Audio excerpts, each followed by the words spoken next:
In a much-awaited confirmation, the co-director of BRAHMOS Aerospace Alexander Miksikov has said that the Mach 7-capable BRAHMOS hypersonic system being developed by the Indo-Russian joint venture company will be fully ready by 2028. He also informed that the plan for the design of the hypersonic variant is split into two stages. The first stage includes the design and development of a Mach 5-capable system by 2024, and the second stage includes the design and development of a Mach 7-capable variant by 2027.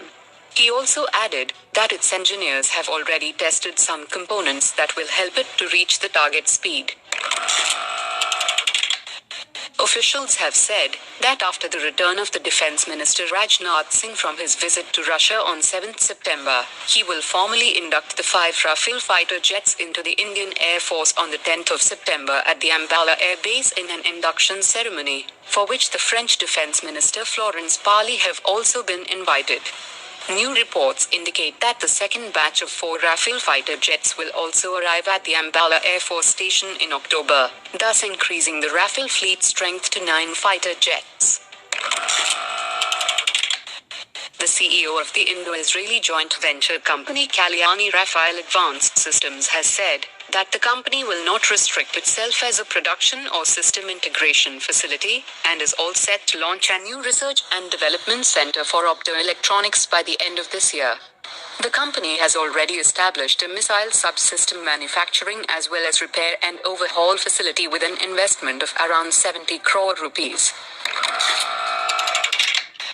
The Defense Ministry will make an announcement on 8 October on the setting up of the new Air Defense Command that is likely to be based under the Air Force's Central Command headquartered in the northern state of UP. The Air Defense Command will bring all the aerial platforms of the Air Force, Navy and Army under one command, and will be responsible for guarding the Indian airspace against hostile aircraft, missiles, helicopters and unmanned aerial vehicles in an integrated manner. The Indian Navy has floated a request for information for procuring 10 remotely piloted underwater vehicles that would surveil the waters to detect, identify and classify any laid mines, and could launch a shaped charge to neutralize them. Both wired and wireless systems can participate in the tender, but interested companies have only till October 2020 to respond.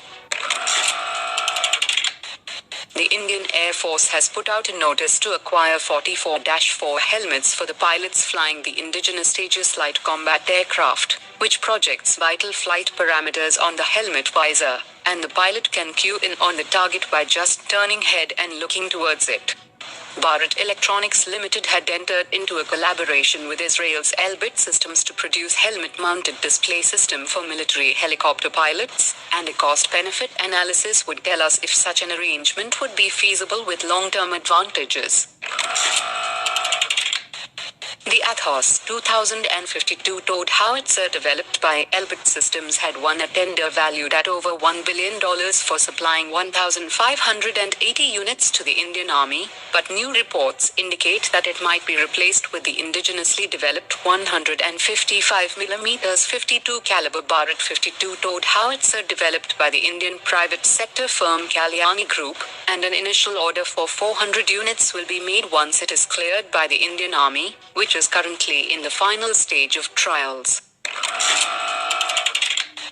The Japanese media has reported that the Japanese Prime Minister has resigned due to health reasons, and this development might delay the signing of acquisition and cross-servicing agreement between India and Japan that was expected to be concluded at the upcoming annual summit between PM Modi and his Japanese counterpart in October.